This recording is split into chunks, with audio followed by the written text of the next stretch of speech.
Salut à tous, aujourd'hui présentation Homer Caïman en close track. Bon, vous savez les fusils en close track, ça, comment ça se passe, la flèche elle est prise dans le guide.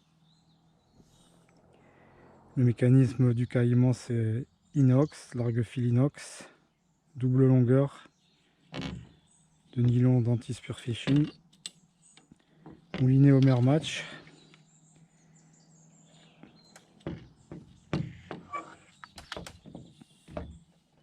Talon pour le chargement.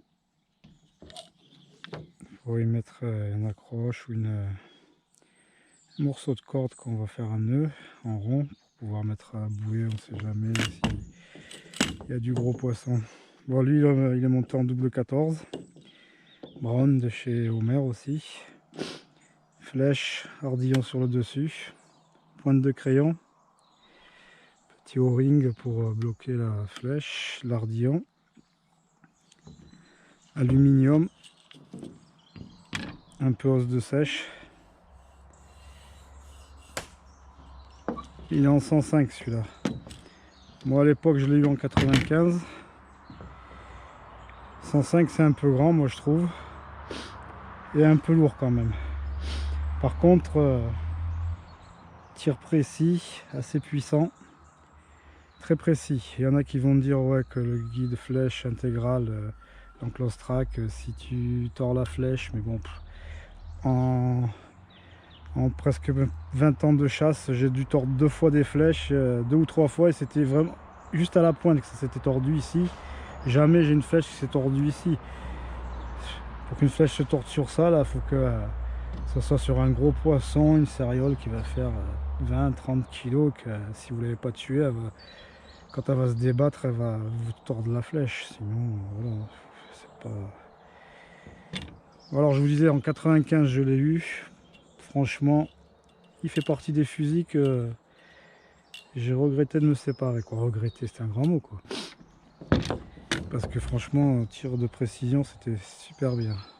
Un peu lourd pour de l'indienne, peut-être. En 95, moi je me rappelle, il était moins lourd. Par contre, en roller, le même en roller, là j'ai encore des échos dernièrement, je l'ai eu, moi je l'ai gardé même pas une saison, ça tirait à mon avis, le fil du roller il venait taper à la flèche, ça la faisait remonter, il y avait un problème, ils ont mal fait le système. Et là j'ai eu des échos dernièrement de personnes qui ont acheté l'enclose track en roller et ils en étaient pas contents du tout, hein. Mais en sando comme ça, un fusil assez... Franchement, bon fusil. Et en close track, c'est bien. Alors par contre, ce qui est le top, c'est pour recharger. Vous enfilez la flèche dedans. Pour passer le fil nylon, il passe ici, il n'y a pas besoin de tenir la flèche. La flèche, elle tient, regardez, hein. Elle tombe pas, et elle n'est pas tenue devant, hein. Ça par contre, c'est super. Voilà, que vous dire de plus. Un bon fusil.